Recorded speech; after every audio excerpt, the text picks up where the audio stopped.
이 자리에 영으로 함께 계시는 하나님을 찬양합니다. 이 시간 말씀으로 우리를 찾아오시는 그 주님을 찬양합니다. 오늘도 그렇게 인사할까요? 말씀으로 이겨냅시다. 말씀으로 죄를 이겨냅시다. 말씀으로 코로나와 질병을 이겨냅시다. 말씀으로 고난도 이겨냅시다. 말씀으로 자와 마귀도 이겨냅시다. 할렐루야. 오늘 그 말씀이 우리 가운데 임하게 될 줄로 믿습니다. 창조주 하나님은 이 땅을 다스리시는 분이십니다. 우리가 믿는 하나님은 창조이고 끝이 아니라 창조 다음에 계속해서 이 나라를, 전 세계를, 역사를 주관하고 계신 분이 하나님이십니다. 그러므로 이 코로나도 하나님의 주권 아래 있음을 겸손히 고백합니다. 이 코로나를 통해서 인류 가운데, 우리 가운데 뭔가를 계속해서 지금도 말씀하고 계신다는 겁니다. 포스트 코로나 시대, 이제는 코로나가 일상이 된 시대를 살아가고 있는데 이때 우리가 어떻게 살아가야 되는지 주님은 계속해서 지금도 말씀하고 계십니다. 왜 하나님 말씀하실까요? 그렇게 살아야지 우리는 살아낼 수가 있습니다. 살 수가 있습니다. 하나님 말씀대로 살아야지만 이 시대를 살아낼 수가 있고 사라지게 되고 또 살게 되는 것입니다. 그래야지 세상이 감당하지 못하는 승리의 삶을 살게 되기 때문에 하나님 계속해서 말씀하고 계시죠. 그러므로 이 시간 우리에게 필요한 것은 주님 말씀하옵소서 제가 듣고 순종하겠나이다.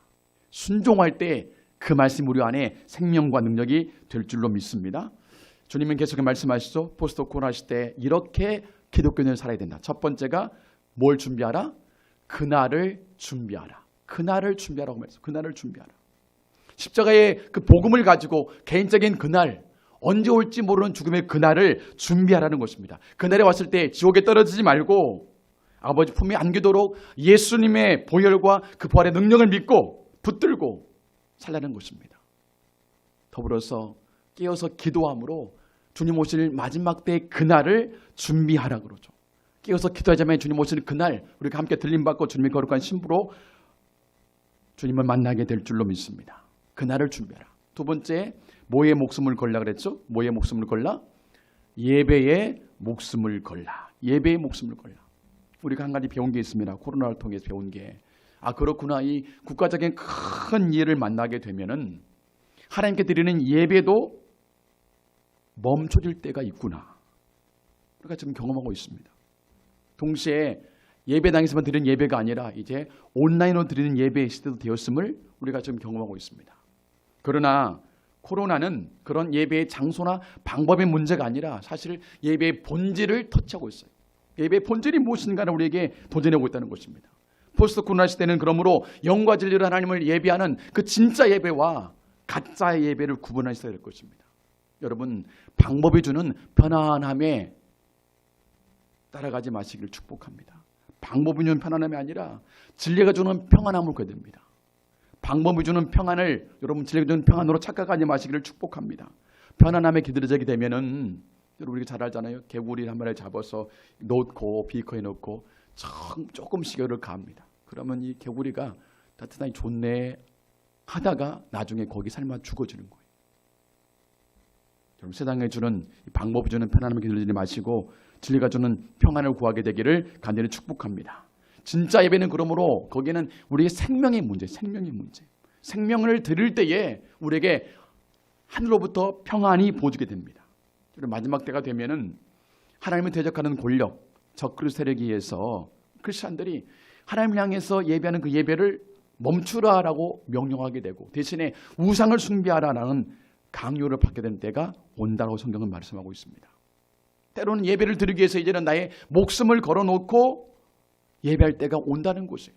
우리 지금 연습을 하고 있습니다. 우리에게 실감이 덜 나겠지만 초대교회가 그랬고 지금 저 북한 교회가 현재 그걸 경험하고 있습니다. 목숨을 걸고 예배하는 거예요. 그러므로 예배는 생명을 드리는 것입니다. sacrifice, 희생입니다. 예수님은 우리를 구원하기 위해서 이 땅에 오셔서 자기의 생명을 희생해서 우리에게 구원을 선물해 주었습니다. 이제 그러니 우리도 그 주님을 예배할 때, 그 하나님을 찬양할 때, 그 하나님을 예배하기 위해서 우리의 생명을 드려야 되는 것이에요. 오늘 우리 생명 대신에 뭘 드립니까? 생명처럼 드리는 것, 바로 그것은 우리의 시간을 드리고 우리의 재물을 드리는 거예요. 그런 모든 예배에는 나의 희생, 즉 나의 시간과 재물이 들어가 있습니다. 그럴 때 그 예배, 그 희생을 통해서 주님이 영광을 받으시고 그 예배가 진짜 생명을 주어주는 예배가 된다는 것입니다. 여러분 시간과 재정을 들이심으로 나를 사랑하시는 그 주님 앞에 어제보다 더 큰 사랑을 가지고 예배하는 진짜 예배자 되시기를 간절히 축복합니다. 그러므로 이 포스트 코로나 시대는 어떤 방법, 어떤 장소의 개념이 아니라 어떤 방법으로 예배 드릴지라도 내가 지금 내 목숨을 걸고 그 주님을 예배하는가, 나의 시간과 재물을 들여서 어제보다 더한 사랑을 가지고 주님 예배하는가, 이 진짜 예배의 기준이 우리 가운데 펼쳐지고 있다는 것입니다.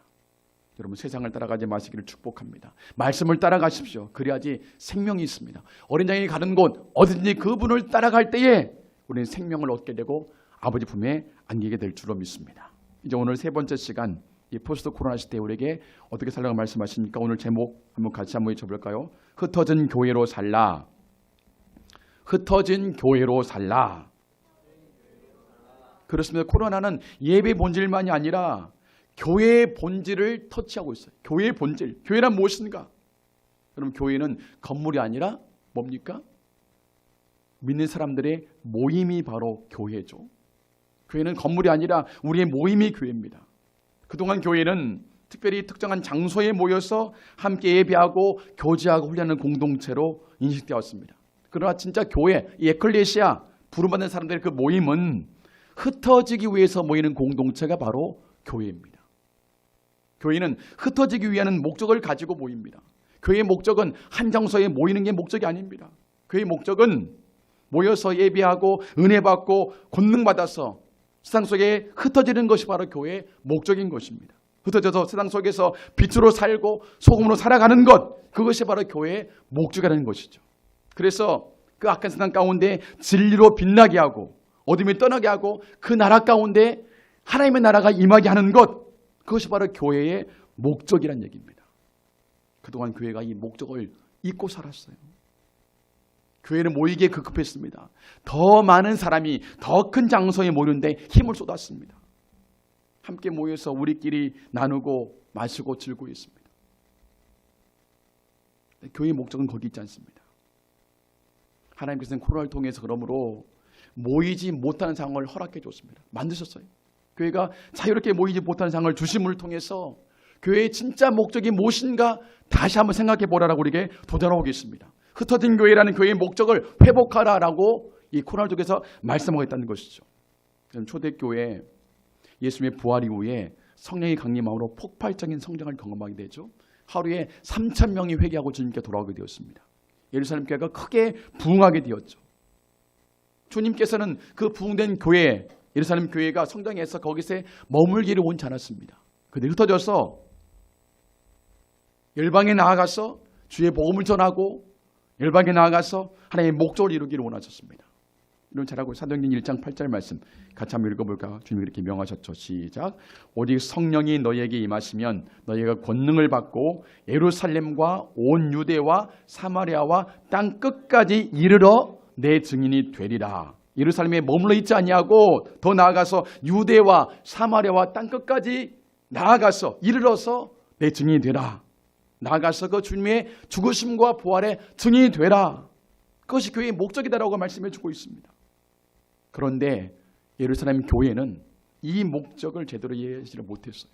그래서 교회가 크게 부흥했지만 예루살렘 안에 머무르고 있었습니다.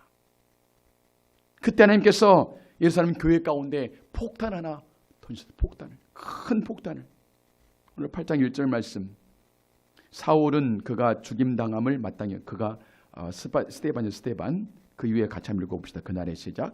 그날에 예루살렘에 있는 교회에 큰 박해가 있어 사도 외에는 다 유대와 사마리아 모든 땅으로 흩어지니라.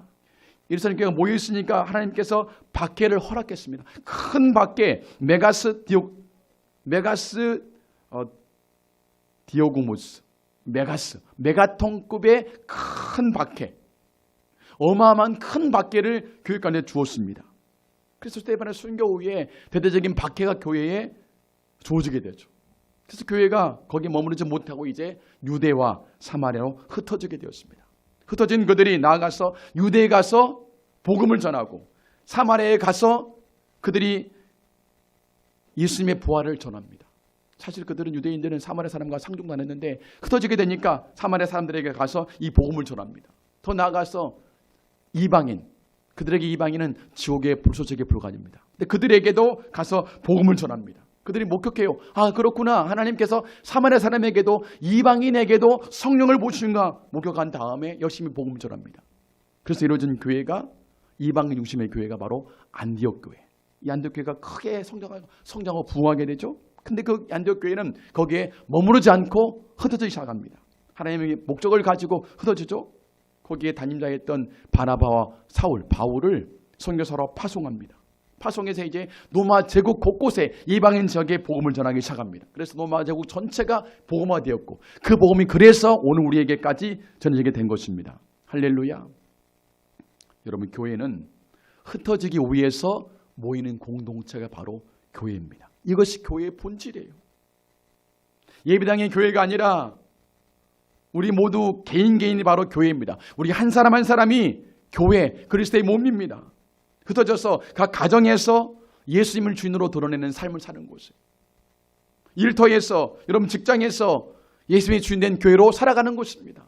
이 땅 사회 구석구석에서, 지역사회에서 만나는 모든 사람 가운데 내가 예수님의 주인된 교회로 살아가는 곳입니다. 흩어져서 우리가 교회로 살아갈 때 그때 복음이 각 나라에 전파가 되게 되고 그때 우리가 있는 그 자리에 하나님의 통치가 임하게 되고 하나님 나라가 임하게 되는 곳이에요. 흩어져서 예수의 복음을 전하고 그 복음을 삶으로 살아내는 것, 그것이 바로 교회의 본질인 것입니다. 여러분, 세상 사람들 교회를 지탄하죠. 지탄할 때에 교회 건물을 보고 왜 저래? 라고 말하지 않습니다. 물론 가끔 그런 경우 있겠지만 교회 다니는 사람들, 기독교인들을 보고 지탄하게 되는 거죠. 왜냐? 교인들이 곧 교회이기 때문에 그렇습니다.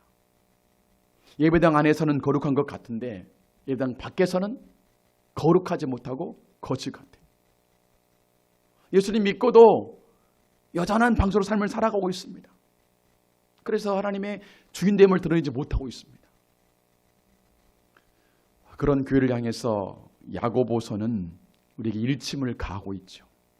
스데반의 순교 위에 흩어진 교회 공동체 가운데 편지를 보내면서 말씀합니다. 야고보서 1장 1절 보니까 하나님과 주 예수 그리스도의 종 야고보는 흩어져 있는 12지파에게 문안하노라 하면서 흩어진 공동체에게 이제 편지를 보냅니다.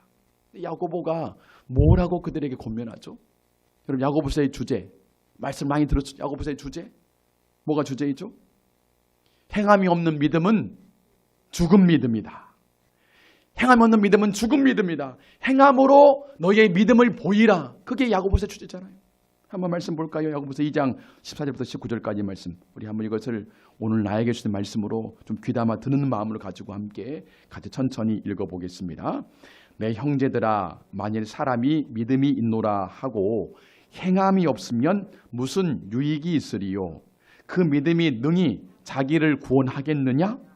만일 형제나 자매가 헐벗고 일용할 양식이 없는데 너희 중에 누구든지 그에게 이르되 평안히 가라, 덥게 하라, 배부르게 하라 하며 그 몸에 쓸 것을 주지 아니하면 무슨 유익이 있으리요? 이와 같이 행함이 없는 믿음은 그 자체가 죽은 것이라. 어떤 사람은 말하기를 너는 믿음이 있고 나는 행함이 있으니 행함이 없는 내 믿음을 내게 보이라. 나는 행함으로 내 믿음을 내게 보이리라 하리라.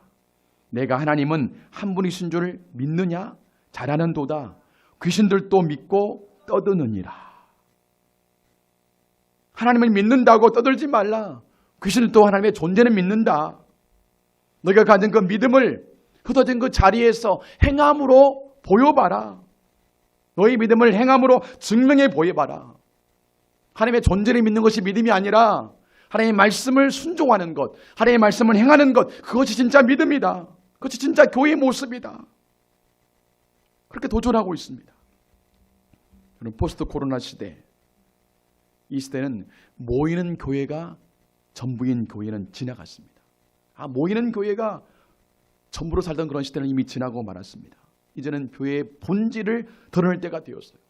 흩어지기 위해서 모이는 교회, 코로나에게 이 코로나는 우리에게 말씀을 하고 있죠. 코로나를 통해 하나님께서는 흩어진 교회로 살라라고 하나님께서 명령하고 있습니다. 코로나를 통해서 흩어진 교회로 살라. 너희가 가진 그 믿음을 흩어진 그 자리에서 행함으로 증명해 보이라. 그 자리에서 예수의 십자가 복음과 그 부활을 증언하고 삶으로 복음을 증명해 보이도록 하라. 이것이 진짜 예배다. 이것이 진짜 영적인 예배다라고 말씀하고 있죠. 로마서 12장 1절에 그렇게 말합니다. 그러므로 형제들아 내가 하나님의 모든 자비하심으로 너희를 권하노니 너희 몸을 하나님이 기뻐하시는 거룩한 산 제물로 드리라. 이는 너희가 드릴 영적 예배니라. 너희 몸을 거룩한 산 제물로 드리라. 우리의 몸으로 드리는 예배, 삶으로 드리는 예배, 그 예배를 통해서 그 가정 가운데, 일터 가운데, 우리가 사는 그 지역 가운데 하나님의 나라가 임하게 된다는 것입니다. 그 통치를 통해서 우리가 가는 곳마다 사단의 문화가 사라지게 되고 성경적인 그 사랑과 진리가 회복되게 되고 하나님의 나라가 그 자리에 임하게 된다는 것이죠. 세상에 주는 쾌락, 세상에 주는 그런 편안함이 아니라 하나님이 보여주시는 놀라운 기쁨, 참된 평강이 우리를 통해 그 자리에 임하게 된다는 것입니다. 그것이 진짜 교회의 모습이죠. 오늘 본문은 그것을 잘 보여주고 있습니다. 흩어진 사람들이 가서 흩어진 지역에서 복음을 전하게 되므로 그곳에 살아가는 모든 사람들 가운데에 구원과 기쁨이 임하게 되죠. 오늘 사도행전 8장 말씀, 이 8장 1절로 9절까지 이 구조가 있는 구조는 4절을 중심으로 해서 양쪽이 대꾸로 이어지고 있습니다. 한번 9절을 보게 되면은 1절 말씀 보게 되면 1절 말씀 보니까 1절 말씀에 그날에 예루살렘에 있는 교회에 뭐가 있습니까? 큰 박해가 있었죠. 예루살렘 교회에 큰 박해가 있었습니다. 대조되는 것이 저 뒤에 가면은 7절에 8절에 그 성에 뭐가 있습니까? 그 성에 큰 기쁨이. 예루살렘의 교회는 큰 박해가 있었는데 이제 그 대조에서 저 8절 끝에는 큰 사마리아 성에 큰 기쁨이 임하게 되죠. 그 다음에 다시 3절에 보니까 예루살렘 교회 안에는 뭐가 있습니까? 사울이 교회를 잔멸할 때 각 집에 들어가 남녀를 끌어다가 옥에 넘기니라. 예루살렘 교회에는 뭐가 있습니까? 사울의 핍박이 가해지게 되죠. 반면에 사마리아에는 뭐가 있게 되죠? 사마리아에는 5절 말씀, 빌립이 사마리아 성에 내려가 그리스도를 백성에게 전파하니 빌립의 전도가 있게 되죠. 대조를 이루고 있죠. 사울의 핍박과 빌립의 전도가. 이 대조를 이루는 중심에 이것을 가르는 게 뭐냐? 4절 말씀 같이 읽어 4절 시작. 흩어진 사람들이 두루 다니며 복음의 말씀을 전할세. 그렇습니다. 이 흩어진 사람들이 흩어진 그 장소에 가서 예수의 복음을 전하게 되니까 큰 박해가 큰 기쁨으로 바뀌었고 핍박이 전도로 바뀌게 됐던 것이 가지고 흩어진 사람들이 두루 다니며 복음을 전할 때에 그때에 비로소 그 성에 큰 기쁨이 임하게 된 것입니다. 큰 기쁨, 메가스카라, 메가톤급의 기쁨이 임하겠다는 거예요. 그냥 기쁨이면 큰 기쁨, 하늘로부터 부어지는 큰 기쁨이 빌립을 통해 조지게 됩니다. 흩어진 자들의 전도를 통해서 그 성에 임하게 되는 것이죠. 여러분을 통해서 여러분 가정에 메가스카라, 큰 기쁨이 임하게 되기를 간절히 축복합니다. 여러분을 통해서 여러분 일터 가운데 큰 기쁨이 있게 되기를 간절히 소망합니다. 우리 교회를 통해서 이 지역 가운데 메가스카라, 큰 기쁨이 있게 되기를 소망합니다. 여러분 코로나를 통해 우리 흩어진 이유 그 성에 큰 기쁨이 있더라. 나로 인해서 그 성에 큰 기쁨이 있더라. 하나님 그 기쁨을 주기 위해서 우리를 흩은 줄로 믿습니다. 여러분 한번 생각해 볼까요? 큰 기쁨이 있었다 했는데 흩어진 그 교회에, 사마리아 교회에 더 이상 어려움이 없고 편안했을까요? 흩어진 교회도 어려움이 계속됩니다. 이방인들이 박해를 하고 유대인들이 박해를 하고 나중에 이제 이 사울이 예수님 만난 다음에 복음을 전하는 자가 되죠. 사울이 여러 군데 가서 복음을 전하게 되는데 얼마나 많은 박해를 받았는지 모릅니다. 죽을 뻔한 위기를 여러 번 경험하게 되죠. 그러나 그 수많은 고난과 박해가 그들의 기쁨을 앗아가지는 못했습니다. 고난이 있어도 밖에가 있어도 그 메가스카라 큰 기쁨을 앗아가지는 못했습니다. 그렇지만 고난의 현실도 여전했어요. 여러분, 예수님을 제대로 믿고 살기 결코 쉽지 않습니다. 그래서 신학의 길은 좁은 길입니다. 좁은 길. 넓은 길이 아니에요. 좁은 길입니다. 더군다나 흩어진 교회로 살아내는 것, 우리의 믿음을 행동으로 보여주는 것, 결코 만만한 일이 아닙니다. 결코 쉬운 일이 아니에요. 못하면 못한다고 비판합니다. 하면 한다고 조롱합니다. 그게 세상입니다. 흩어진 교회로 살아가는 것이 참 쉽지 않습니다. 그런데 그런 그들에게 오늘 야고보 사도가 권면하고 있죠. 한번 그의 권면의 길을 기울여 볼까요? 흩어진 교회로 사는 게 힘들지만 어떻게 하라고 하는지 야고보서 5장 7절 8절 말씀 같이 한번 읽어보겠습니다. 같이 읽겠습니다. 그러므로 형제들아 주께서 강림하시기까지 길이 참으라. 보라 농부가 땅에서 나는 귀한 열매를 바라고 길이 참아 이른 비와 늦은 비를 기다리나니 너희도 길이 참아 마음을 굳건하게 하라. 주의 강림이 가까우니라. 뭐라고 합니까? 길이 참으라. 길이 참으라. 주의 강림이 가까우니까 길이 참으라. 농부의 심령을 가지고 참으라라고 말합니다. 여러분, 그렇죠. 씨를 뿌린 다음에 바로 거둡니까? 여러분, 쌀 한 톨이 얻어지기까지 농부의 88번, 88번의 손길이 필요하다 그러잖아요. 그러므로 힘들어도 어려워도 포기하지 말고 쉽게 분노하지 말고 주님을 생각하시면서 나를 참으시고 주님을 생각하시면서 길이 참으라라고 권면합니다. 주님 올 때가 멀지 않았으니까 길이 참고 마음을 굳건하게 하라. 그것이 마지막 때를 살아가는 방법이라고 말씀하고 있죠. 여러분, 주님을 생각하시면서 길이 참으시기를 간절히 축복합니다. 두 번째, 이 야고보의 권면이 있습니다. 우리가 흩어진 자리에서 교회를 살기 위해서 참을 뿐만 아니라 기도하라라고 권면하죠. 13절부터 한번 곰곰이 말씀을 새겨보면서 읽어보겠습니다. 5장 13절부터 너희 중에 고난당한 자가 있느냐? 그는 기도할 것이요. 즐거운 자가 있느냐? 그는 찬송할지니라. 고난 중에는 기도하고 즐거워할 때는 예비하라고 하는 14절 말씀. 너희 중에 병든 자가 있느냐? 그는 교회의 장로들을 청할 것이요. 그들은 주의 이름으로 기름을 바르며 그를 위하여 기도할지니라. 15절 믿음의 기도는 병든 자를 구원하려니 주께서 그를 일으키시리라. 혹시 죄를 범했을지라도 사하심을 받으리라. 그러므로 너희 죄를 서로 고백하며 병이 낫기를 위하여 서로 기도하라. 의인의 간구는 역사하는 힘이 큼이냐. 할렐루야. 믿음의 기도, 의인의 간구는 역사하는 힘이 큽니다. 누구처럼? 엘리야처럼. 그 다음 17절 말씀. 엘리야는 우리와 성정이 같은 사람이로되 그가 비가 오지 않기를 간절히 기도한즉 3년 6개월 동안 땅에 비가 오지 아니하고 다시 기도하니 하늘이 비를 주고 땅이 열매를 맺었느니라. 아멘. 기도하라. 흩어진 교회로 살아가는 것 기도밖에 없습니다. 기도 외에는 없어요. 우리의 기도에 세상을 바꿀 능력이 있는 줄로 믿습니다. 우리의 기도에 우리의 가정을 바꿀 능력이 있습니다. 우리의 기도에 일터를 바꿀 능력이 있어요. 우리의 기도에 세상을 바꿀 능력이 있습니다. 근데 그것은 기도하는 우리가 능력이 있는 것이 아니라 우리의 기도를 들으시는 하나님의 능력 때문에 그렇습니다. 그분이 능력이 있기 때문에 우리의 기도에 능력이 있는 것입니다. 흩어진 교회로 살아가려면 그러므로 기도에서 위로부터 부어지는 능력을 덧입어야 됩니다. 권능을 받아야 됩니다. 그래야 그 현장을 바꿔낼 수가 있고 교회로 살아가게 되는 것이죠. 예수님께서 그러므로 바로 터져라 그러지 아니하시고 모여서 약속하신 성령을 기다려라 라고 먼저 말씀해 주십니다. 먼저 기다리고 성령 받은 다음에 나가라고 말씀하시죠. 사도행전 1장 4절 말씀, 4, 5절 말씀 같이 한번 읽어볼까요? 사도와 함께 모이사 그들에게 분부하여 이르시되 예루살렘을 떠나지 말고 내게서 들은 바 아버지께서 약속하신 것 성령을 기다리라.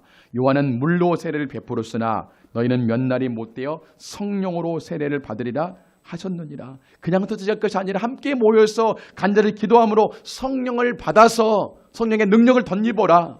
그 다음에 흩어지라고 말씀하시죠. 그렇습니다. 모여서 예배를 통해서 먼저 은혜 받고 능력을 받아야지 합니다. 나가기 전에, 흩어지기 전에 먼저 모여서 예배를 통해 성령을 받고 은혜를 받고 능력을 받아야 됩니다. 그러므로 여러분, 모이는 것은 교회가 포기할 수 없는 우선순위입니다. 우선순위.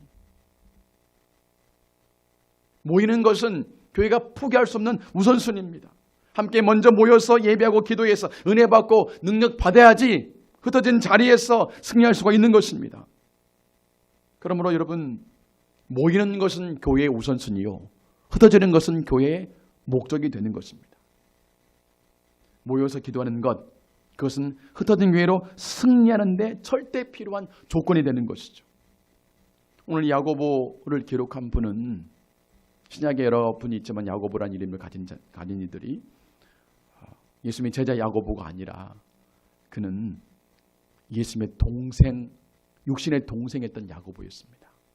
근데 야고보를 향해서 초대교회에서는 낙타 무릎을 가진 사람이라고 불렀어요. 낙타 무릎을 가진 사람. 그가 예수님의 그 형을 보면서 믿지 않았죠. 우리 형 미쳤다. 자기가 하나님이래. 따르지 않았습니다. 근데 예수님이 죽은 다음에 그분이 죽음을 이기시고 부활하신 것을 본 다음에 확신하게 되었어요. 그 다음에 예수를 믿게 되고, 그렇구나, 내 육신의 형이 아니라 하나님이 보내신 메시아구나 라고 믿은 다음에 자신을 가리켜서 자신은 예수님의 동생이 아니라 예수님의 종, 예수님의 노예라고 부릅니다. 그러면서 초대교회 지도자가 되죠. 그러면서 흩어진 교회들한테 여러분이 가진 그 믿음을 행함으로 증명해 보이십시오. 사실 그건 자기 얘기입니다. 자기가 가진 그 믿음을 있는 자리에서 행함으로 날마다 증명해 보였습니다. 말로 하지 아니하고 행동으로 자기의 믿음을 증명해 보였습니다. 그래서 온 흩어진 교회 가운데 믿음을 행하라고 이렇게 강조하는 것이에요. 여러분, 이 야고보가 하루 24시간 중에 뭘 하며 보냈을까요? 가장 많이 한 일은 뭐였을까요? 있는 자리에서 사랑을 베풀고 믿음을 실천하고 행동하고 그랬을 것 같은데, 그 야고보는 기도하면서 가장 많은 시간을 보냈습니다. 기도하면서. 그래서 그의 별명이 낙타 무릎이라고 정해지게 돼요. 낙타 무릎. 여러분, 낙타 무릎 본 적 있습니까? 낙타 무릎 본 적 있습니까? 화면에 나와요? 나와요. 낙타 무릎. 도대체 얼만큼 무릎을 꿇어야지 저렇게 될까요? 얼만큼 낙타가 무릎을 꿇어야지 저 무릎에 저렇게 될 정도로 저 무릎이 바뀔까요? 야고보, 그가 얼만큼 기도했기에 그를 가리켜서 낙타 무릎이라고 했을까요? 몇 번을 저 앞에 꿇어서 기도했을까요? 얼마나 어떤 기도했을까요? 여러분, 믿음을 살아나기 위해서는 훨씬 더 많은 시간의 기도가 필요합니다. 내 믿음 하나 실천하기 위해서 훨씬 더 많은 시간의 기도가 필요한 것이에요. 내가 죽어야 내 안에 주님이 살게 되어 있습니다. 내 성질이 죽어야 내 안에 주님의 성품이 드러나게 되어 있습니다. 내 생각이 죽어야 내 안에 주님의 말씀이 드러나게 되는 것입니다. 나의 욕심이 죽어야 내 안에 계신 주님의 사랑이 흘러가게 되어 있는 것입니다. 그런데 그 길은 기도밖에 없어요. 기도 외에는. 기도 외에는 없습니다. 그래서 믿음을 행함으로 증명한 이 야고보 사도는 그 하나 실천하기 위해서 낙타 무릎이 되었던 것입니다. 수없이 무릎을 꿇고 기도함으로 자기 안에 있는 믿음이 행으로 나오게 된 것이죠. 그럼 기도 없이 행함에 따를 수가 없는 것이에요. 여러분, 낙타는 왜 무릎을 꿇을까요? 주인을 태우기 위해서 무릎을 꿇습니다. 우리가 무릎을 꿇고 기도하게 되면 우리 안에 우리의 주인 되신 예수님이 주인으로 타시는 거예요. 교회사가 유세비우스라는 분이 이렇게 기록하고 있어요. 초대교회사 중에서 이 야고보에 관한 기록입니다. 그는 홀로 성전에 들어가 무릎을 꿇고 모든 인간을 용서해 달라고 하나님께 간절히 기도했다. 그래서 야고보의 무릎은 낙타의 무릎처럼 딱딱해졌다. 그러므로 사람들이 그를 의인 또는 오블리아스라고 불렀는데, 오블리아스는 인간의 방파제이며 의로움이라는 뜻이다. 인간의 방파제가 되어서 그런 기도했습니다. AD 62년 유대인들이 그를 성전에 데리고 올라갔다. 성전 꼭대기에. 사단이 예수님 심했던 그 장소에 데리고 올라가서 그 예수님의 동생 야고보를 끌고 올라가서 그 난간에서 밀쳐서 떨어져 죽였어요. 떨어진 그를 향해서 돌로 던져가지고 죽었답니다. 야고보. 평생 기도하는 그가. 여러분이 코로나를 통해 주께서 말씀하십니다.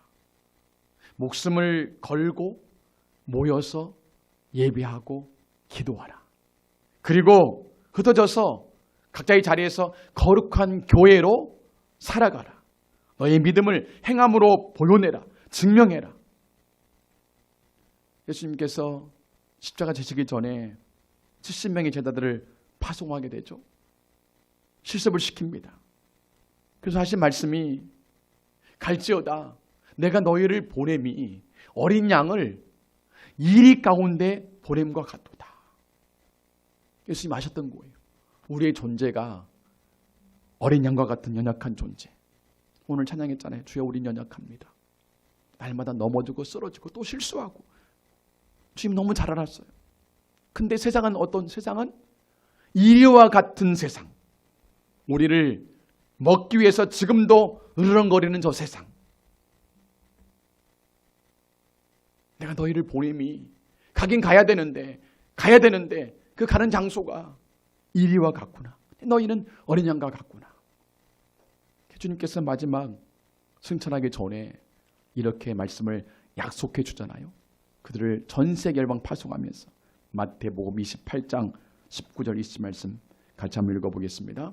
그러므로 너희는 가서 모든 민족을 제자로 삼아 아버지와 아들과 성령의 이름으로 세례를 베풀고 내가 너희에게 분부한 모든 것을 가르쳐 지키게 하라. 볼지어다 내가 세상 끝날까지 너희와 항상 함께 있으리라. 가라 모든 민족으로 나아가라 라고 하면서 혼자 가라 하지 아니하고 내가 친히 너와 함께 하겠다. 세상 끝날까지 내가 너희와 함께 해주겠다. 이래 같은 세상 가운데 너희만 보내지 않냐고 내가 친히 함께 가겠다라고 말씀해 줍니다. 할렐루야. 여러분 우리 예수님이 지금 몸이 승천하기 직전에 이 말씀하시는 거예요. 근데 그분께서는 승천해 버리셨는데 어떻게 우리와 함께 합니까? 예수님은 승천해서 하나님의 보좌 우편에 계시는데 어떻게 우리와 세상 끝날까지 함께 할 수 있습니까? 하나님의 영으로 성령으로 함께 하는 거예요. 그래서 예루살렘을 떠나지 말고 약속하신 성령이 임할 때까지 거기서 기다리며 기도하라라고 명했던 것입니다. 여러분 우리가 모이는 것은 포기할 수 없는 교회의 우선순위입니다. 그리고 흩어지는 것은 놓칠 수 없는 교회의 목적인 것입니다. 이 모임과 흩어짐 사이에 바로 기도가 있어요. 기도하면 성령이 임하게 되어 있습니다. 성령이 임하게 되면 그 영은 세상을 창조하신 하나님의 영이에요. 죽음을 이기신 예수님이 부활하신 영입니다. 그분이 우리와 함께하게 되는 거예요. 기도하게 되면 주의 성령이 우리에게 임하게 되고 충만하게 되고 그리고 우리가 가는 그 현장에 우리만 가지 않냐고 하나님의 영이 함께 가는 것입니다. 그렇기 때문에 우리가 가는 그 장소에 질병이 떠나게 되고 슬픔이 떠나게 되고 마귀가 떠나게 되고 어둠이 떠나게 되는 것이에요. 대신에 성령이 주는 평안이 임하게 되고 기쁨이 임하게 되고 성령이 임하게 되고 그 자리에 하나님의 나라가 임하게 되는 것입니다. 여러분 오늘 말씀 기억합시다. 흩어진 교회로 살라. 그러기 위해서 함께 모여 기도함으로 성령을 받을 때에 성령을 받아야지 흩어진 교회로 살 수가 있는 것입니다.